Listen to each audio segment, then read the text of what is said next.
Welcome to Land Academy. This is the Cash Flow from Land show, where we show you how to buy unwanted vacant land and sell it for more on the internet. I'm Steve Butala. I'm Jill DeWit. We are your hosts. With over 15,000 completed transactions, we are the experts in this niche land flipping business. We hold a drawing to win a free property every month. Enter to win by reviewing this show on iTunes and downloading our free ebook at landacademy.com. All right, let's get this show started. Steve Butala here for Land Academy. Welcome to our Cash Flow from Land show. In this episode, Jill and I talk about what we look for in a new hire employee. Hey, Jill. Hi. I bet we differ on this, like most of these shows. I'm sure we do. I think this is so important because, and I'll just be upfront about it, new hire employees have completely different skills and traits than really good Land Academy members, I think. But, let's start with your top few traits. Okay. What's funny is I think that I think that you're going to be surprised by mine. Well, I'll just tell you. So I look for three things. And yes, I took notes again before this show, by the way. Gosh. I was here in my seat early in my seat, headphones on, ready to go, smile on my face. So, okay. Sometimes working with Jill's like herding cats. That is perfect. I would have to agree with you on that. That's why you're so successful at the stuff that you're responsible for. Herding cats. Oh my goodness. You've never said that to me, and that's great. And again, it's a compliment. Thank you. I mean, for the stuff, I'll tell you, there's been some rough. I'm going to tell the truth here. We've had some moments. Yeah, you laugh about it now. You weren't laughing about it a while back. We have had some moments in the office together, and it's all because of this. I decided, people have. Jill and I have always wanted the same thing, always, like long term, short term. I think really in the real root of it. But everybody, we go about it a little bit differently. Right. So once you got to stick with it and iron out those differences. And what ended up happening with you and I think this is so off topic in like the first 30 seconds. What ended up happening with you and I is I think we just took a look at the responsibilities that have to go on. Mm-hmm. And we gave the stuff to you that you shine at naturally. Right. And all the other stuff fell on me, and I kind of delegate it when I need to and do the stuff that I need to. And that at that moment, it really seemed to work well. Well, for me, it was not only dividing up the responsibilities, but leaving each other alone about them. Yeah. Knowing I know the things you're good at. I have no business weighing in on it. None. Yeah, just trust. And letting it go. I mean, you're great with, I can reel it off, but. Thanks. You're great with customers. You're any place that where there's customer, any kind of contact, human contact, you're awesome at that. Thank you. I'm better at, never mind. Okay. Well, here's an example. Here's one little thing too, because my office is open. There are people around. There's communication. Mm-hmm. There's laughing. There's things like that. Your office, very different. Yeah. There's loud music, not a lot of talking, and it's like a very there's a lot of equipment, secluded environment. It is. So Jill has a wall of windows on a lake in Scottsdale. Yes. And it's all happy and bright, and I have like a soundstage. You do. It's all You're in the studio. Dark. I mean, I could be on the lake too, in a beautiful executive office and all that. I don't want that. Well, it would mess with your lighting. I work in a hole. You work in the studio and you're very happy about it. You made it. Yeah, we could have put you 8 different places and you don't want it. Every time we talk about really it, you go, no. I'm really happy with this. I've had a lot of offices and a lot of different careers and a lot of different positions. I love this office, and it's probably the cheapest one I've ever had. Well, and you're quiet. You're in a quiet, your office in particular, not your people. You're around the corner, kind of hidden. And I know you like it like that. Right. There's not a lot of traffic, and I know it's perfect for you. So back to what we were talking about. Yeah, let's talk about the actual episode topic. This comes up because I just had I just had one of our members, I did a consulting with him on Friday. And this was one of the topics that we talked about, because he was asking me, when should I hire some help and how should I go about it? So, there's a couple ways to do it depending on your budget. You can do kind of freelance stuff, which I highly recommend because it's cheaper and you can do it by the project and as needed. Yeah, virtual assistant. Mm-hmm. Things like that. A topical virtual assistant. Exactly. And then there's a time when you reach a point where you just need help in office, right there, because there's so much going on. Yeah, there's two camps on that. There's full-time help, and then you expect that person to be reasonably good at all these little silly things that we have to get done. That's very different things, by the way, in our world. It's true. Not so much in just the land world, but yeah, or you can sub out all the little tasks to a virtual assistant. And in the end, which one do you prefer? I know which I think I know where this. My perfect environment is when I have someone following me around with a clipboard. Not kidding. And they are managing all the little details. They don't have to know them, but they make sure they're all getting done. They make sure this person's doing this and that person's doing that. That's my perfect. Yeah, it might be our generation, Jill, because I agree with you. Thanks. But there's a lot of people that I think are a little bit younger than us that love to have these task-specific things done overnight on the internet by someone, a lot of times in a different country. And there's real high turnover with that. And there's still some stuff that I do. Mm-hmm. Some of this audio video stuff that I send out. But in general, I will take working with somebody on a long-term basis and teaching them, and I guess you call it seasoning them. Mm-hmm. We're closer on this than I thought. Mm-hmm. Well, what we talked about the other day with our member was about, I really cautioned him to make sure that he's keeping the important things that he does best still on his plate and subbing out the little stuff, the little paperwork, the deeds, that stuff. That's easy to sub out and it's not going to wreck your business. Right. Don't sub out answering the phones because that could wreck your business. So, now's a great time. I didn't even think about this to bring up this new little tiny side business thing that we started here. One of our people came to us and said, we get a ton of questions from members who are buying and selling land, and they, after the fifth or sixth or some number of transactions under their belt, they're tired of doing deeds. Yeah. And there's a few other little things that it's just like, I'm going to do this again.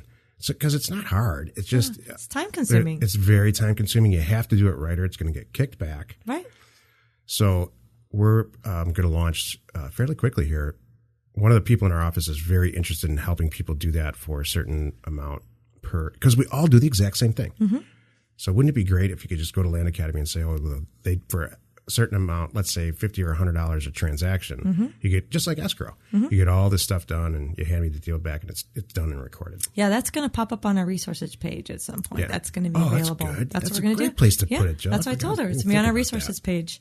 I said, we'll advertise it for you. You won't have to. I mean, she's going to be so inundated with customers we're going to lose quickly. Her. Have you thought about, not lose her, but we're going to. No, I'm going to make her hire help. Oh, okay. For her own little you've company. Obviously thought this through. I've thought this all through. I'm zipping it. I love when that happens. Thank you. That's why I said you can hire your own help then for your own business. This is a partnership. You got this all under control. You thought it all out already. Thank you. I'm asking you questions. You're just reeling it off and pretty much saying with your eyes, you're saying, Steve, stay out of it. I know what I'm doing. And I love that. I can't describe how much I love it. Thank you. I appreciate that. So what do I personally look for in a new hire employee? I got 3 things that I wrote down before this. One is flexibility. 2 is efficiency. 3 is detail. So flexibility. We are constantly changing gears around here, and it's a lot of it because there's customers involved, there's shows and marketing involved, there's media, social media changes, there's even the paperwork. There's so many details that go on. There's so many parts of our business that you've got to be flexible and you can't get hung up on something. And by the way, the way that this county, even a little thing like the way the county does this might change. They now need this form, or the forms change. You can't get hung up on little things. Fees change, all kinds of things. You've got to be flexible. To efficiency. I need a machine. I need someone that can get things into machine, because I'm not that great at it. So I trust my people to, I have told my employees to, here's what I need done. This is what I got started. I know you're better at this than I am. Will you just figure it out and teach me and tell me what I need to know? Because it's just easier. Why is that funny? No, it's great. I mean, well, we are different on this, and that's good. Okay, that's my thing. And then number 3 is detail. I'm a stickler for that. Nobody can debate that. I'm a stickler for do it. We're not going to be perfect. I get it, but let's try our best to do it right the first time and save ourselves a lot of time and energy cleaning up things and then just whipping through it. Yeah, that drives me crazy. So I'm driven to drive the decision for me to hire anybody or hire additional people comes very specifically from when I no longer want to do some stuff. Oh. So my thought process, the short version of it is, you come up with an idea, you try some stuff, you talk to some people, you check it out, you do it yourself for a while, you kind of perfect it. Okay. And then it's like, I'm over it. I conquered this. This is great.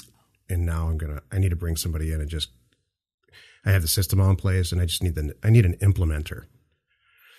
Because you've got it up and rolling, and you got it to where it needed to be, and then you're happy to hand it off. Yeah, it's been that way. It was when I started a land business years and years and years ago. That was it. That was I was filling 8 hours with stuff that I should not have been doing any longer. Did you get bored? Is that why? Yeah, it's not boredom. It's just like, maybe it's boredom. I was just kind of, do you like a new challenge? It's like, I figured it out. I conquered it. Now I wanted to conquer something else. Well, you end up asking yourself this question, and you and I have had this conversation more than 2 times in last week even. I shouldn't be doing this. If I was doing this thing over here, doing this little offshoot startup thing of this, geez, so it comes down to money.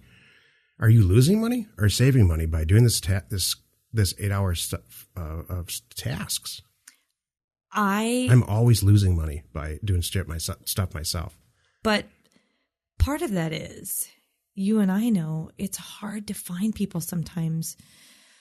That's the part of it I want to talk about. Yeah, I'm struggling with that. It's tough, man. I have an example. I'm trying to find someone to be a consultant who really knows a social media forwards, backwards, upside down. Yeah, I'm reaching out to my friends in LA. My friend who works for a huge marketing company who does stuff for like Lexus and those kind of things. And I'm like, okay, Katrina, there's got to be somebody in your office. Who can you hook me up with? And she's texting me back like, I can't think of anybody. Her husband's an attorney. They're both trying to think of somebody. I'm like, you guys really don't know somebody in your world. You know, movie producers in your world, and we can't come up with this. Right. So, yeah. Finding people's tough. So that brings me back to this little side offshoot thing we're going to put on our resources page here very soon about, there's a very finite number of tasks that go on that our members accomplish, or they have to do it to succeed, and they're all the same. Mm-hmm. So now we're providing expert talent in those really niche specific areas for not a lot of money. Right. And it's going to get done right because we've done 15,000 deeds. So it's unusual, but like across the gamut of stuff that goes on here every day between Land Stay and Land Academy. There's video production, audio production, there's deeds, there's title searches, there's, it's a pretty wide array of talent. It is. So, I agree with you. And then think about if we approached trying to find somebody that could do had all those talents, we'd never hire anybody. You have to teach somebody. That's true. That's very true. It's hard sometimes. We have to be experts at a lot of things that that's the nature, I think, of being an entrepreneur. You have to be prepared for being out of your comfort zone often and learning things, and because there's no one else that can do it. Period. Right. So even as you're just for someone who's thinking big picture. Okay, I want to have my own. I'm a personal chef. Let's just say, and I want to have my own business, and I want to do this and this and this and this with the meals. Okay, that's just the fact that you know how to cook and prepare all this great stuff. That's one small little piece. You got to know how to market it. By the way, you got to know how to set up your business. Do you know how to bill? Do you know what tax stuff's involved? I mean, there's so many. And it's not going to work. You have to be a talented chef in the first place to design a great menu. That's where the talent is. Mm-hmm. Maybe actually cooking the food, not so much. Once the chef says this is how you do it. That's and right. Then the taxes and all that. You're dead right, Jill. You got to leave that to somebody else. Mm-hmm. But you still have to, but in the beginning, though, you may not be able to afford to do that. You're going to have to learn a lot of things on your own. Can't give up, too. You know, I don't think it's the core business that stops most people from succeeding. I think it's all the crap you just mentioned. You know, the legal piece, the accounting piece, the lack of funding. Big companies. I worked in a company one time. I worked next to this guy. His job was cash manager. That was it. I think they called him a treasurer, but that's all he did was manage cash flow because there was never any money. The company made a ton of money, but there's never any available money. There's never, a company from an accounting standpoint did dividends and paid shareholders and the whole thing. It was a publicly traded company. It did great, but it never had any cash. And so that was a full-time job for this guy, getting lenders to fund this based on the collateral. And it's a lot of paperwork and stuff. And, that company would have died. That company would have died, 2 weeks in. Mm-hmm. Got to have that. So we're a little off topic, I guess, but I know. Well, what were you thinking big picture in this? Were you thinking is this just advice for our members? Advice for everybody? It's just fun to talk to, Jill. That's what I was thinking. Oh, thank you. No, I was just kind of wondering, what I was it? I don't have anything else to do today. It's so funny? I just decided to talk about this with you. Sometimes when we sit down to do these podcasts, right? You and I start into a podcast and I make my notes and you have your notes. And then we go to the very end and we go, oh, that's really what I meant to say and I didn't say it. So I wanted to kind of say, is there a big picture goal that you had that you wanted to cover on this? Because you think about most of the podcasts are yours. It's your topics. Yeah, you're right.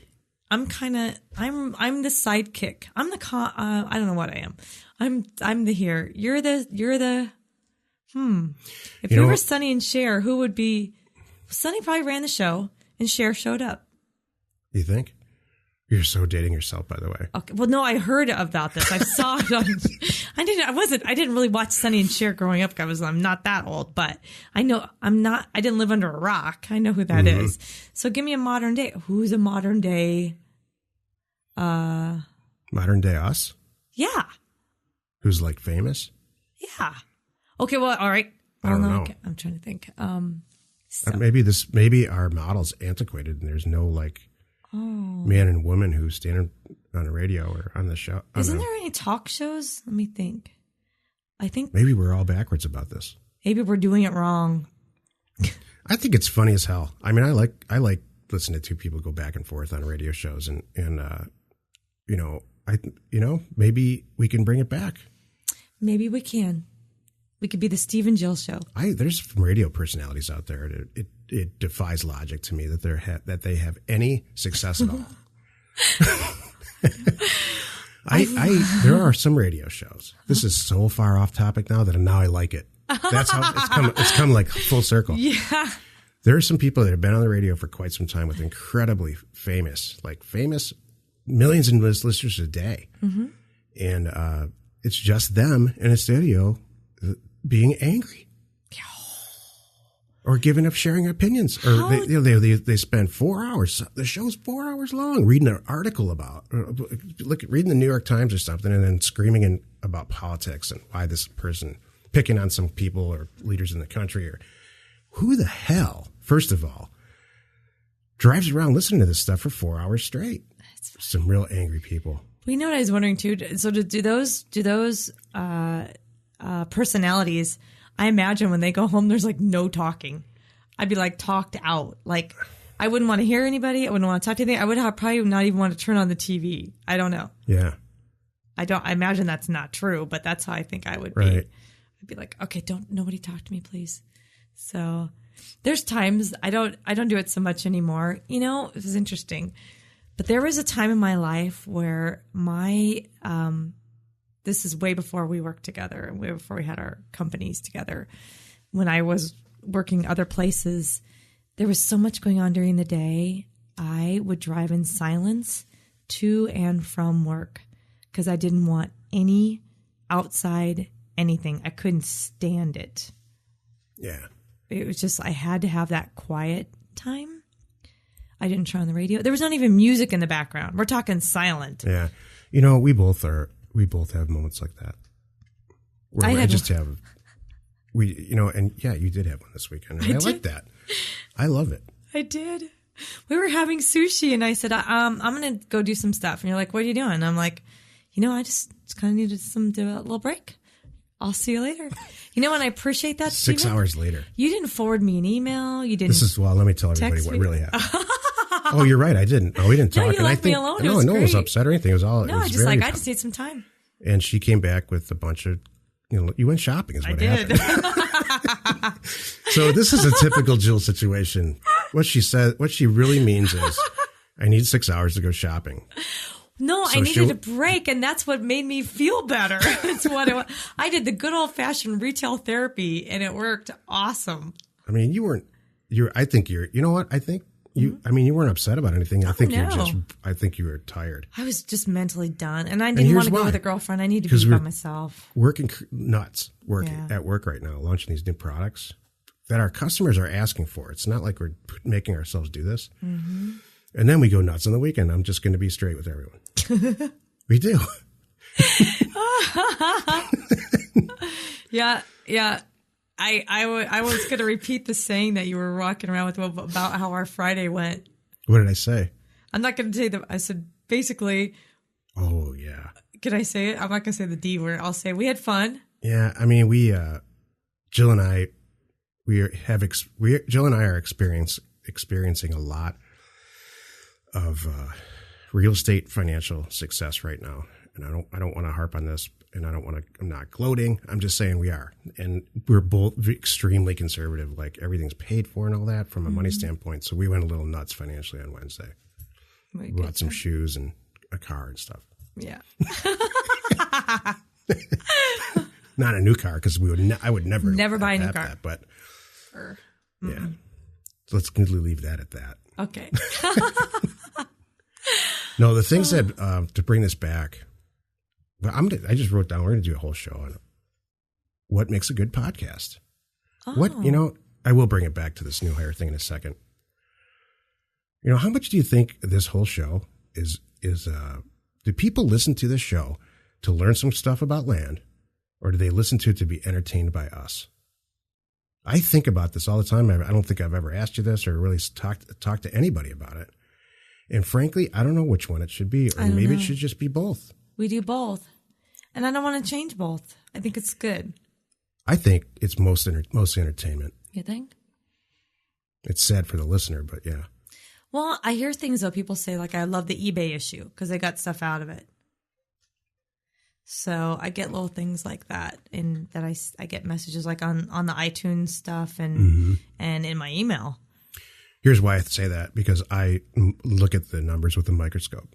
Oh, and I analyze them. There's spreadsheets of numbers with a podcast. So if you're listening to this on a podcast, not on the radio,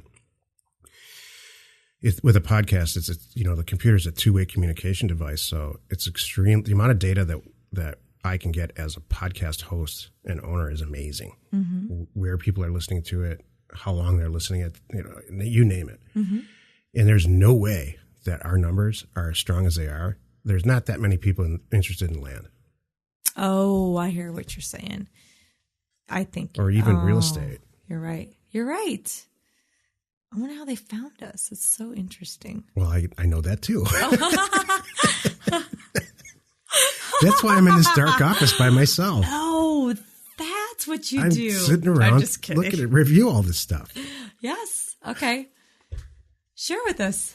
Where do they find us? The vast majority of where they find us is through an organic search on iTunes. And then there's many, many, many actual apps that you can listen to, or just both on Android and on iPhone. that are just a collection of different types of things. So a lot comes from that. Got it. So I don't think they're hitting. Most people are not hitting our website where all this stuff is too, and doing it that way. It's true. We haven't talked about our website in episodes. It's kind of funny. Right. Anyway, I think it's more entertainment than anything else. I hope it is. Mm-hmm. Who the hell? I listened to a couple podcasts recently about real estate ones. One's very popular. And I couldn't listen to it for 5 minutes. Oh my goodness. Could you imagine if we just got up and that would be funny. Had a scripted thing, nothing fun. Don't get off topic. When you're a kid and you went to your parents and asked for a question like, hey, Dad, I know you're thinking about buying a new car. How are you going to make that decision? Can you imagine? But here's my impression of my dad answering that question. Well, son, you know that I have been a Chrysler buyer for most of. Oh my God, Dad! Just answer the question. It's funny. And they would go into this 3-hour lecture, but I'm not busting on my dad at all. He's probably listening to this, actually. Well, he will now. That's right. It's just boring as hell, man. I don't want to lecture about Chrysler. No. It's like, I just want him to say, this time I'm getting a convertible because it's more fun with you kids. That's funny. I hope that's how we come off. That's my reason in bringing this up. I hope I don't sound like someone's father saying you need to invest in real estate.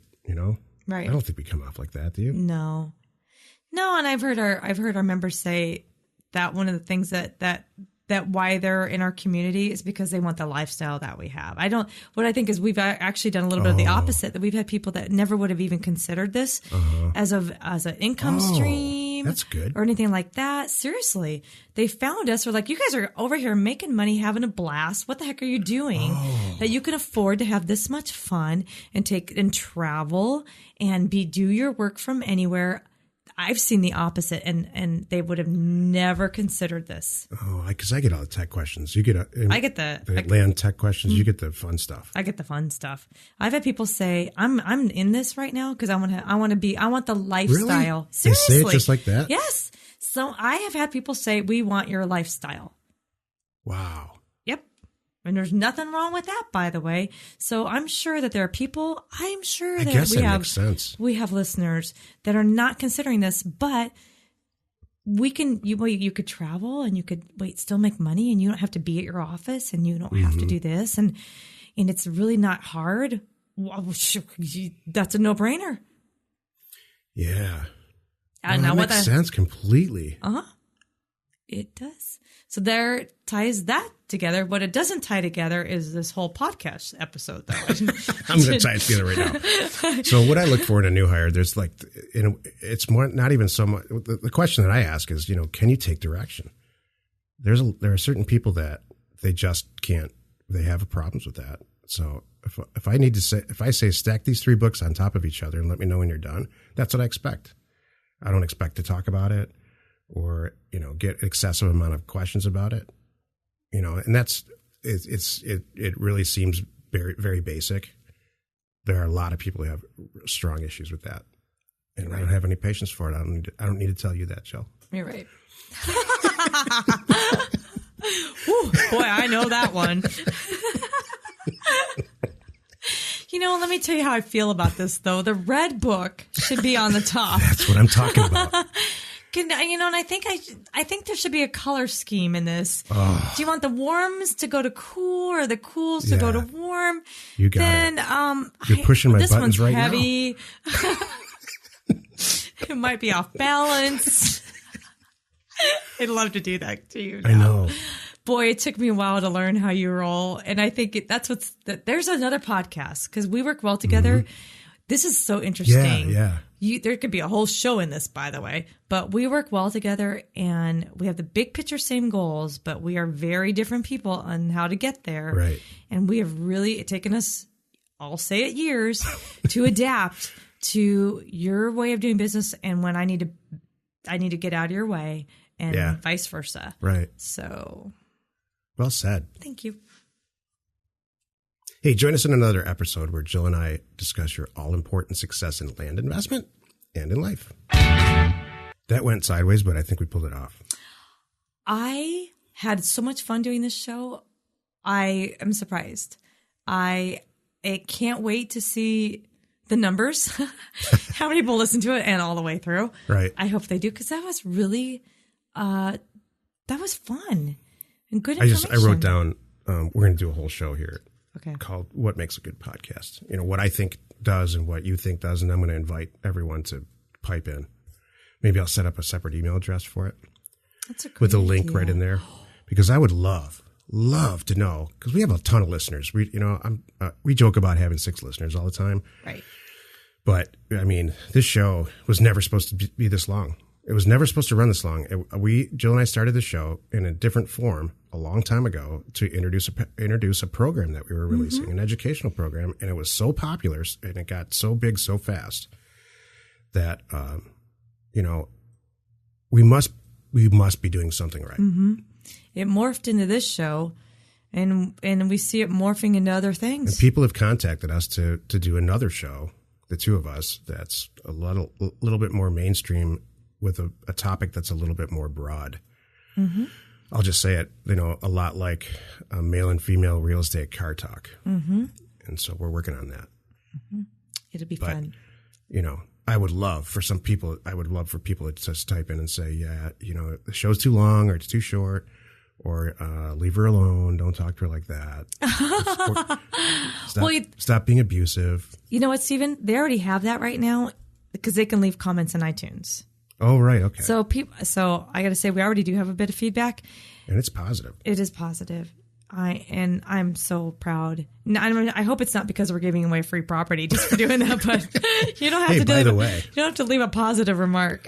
If you leave a remark leave some feedback if you rate the show in iTunes, yep, and you get a free ebook, it registers you, which we give away we give away a free property every single month. So if you do those two things, you're in the database to win the property. Yep. And I've got one I'm going to announce coming up soon. Yeah, I saw that.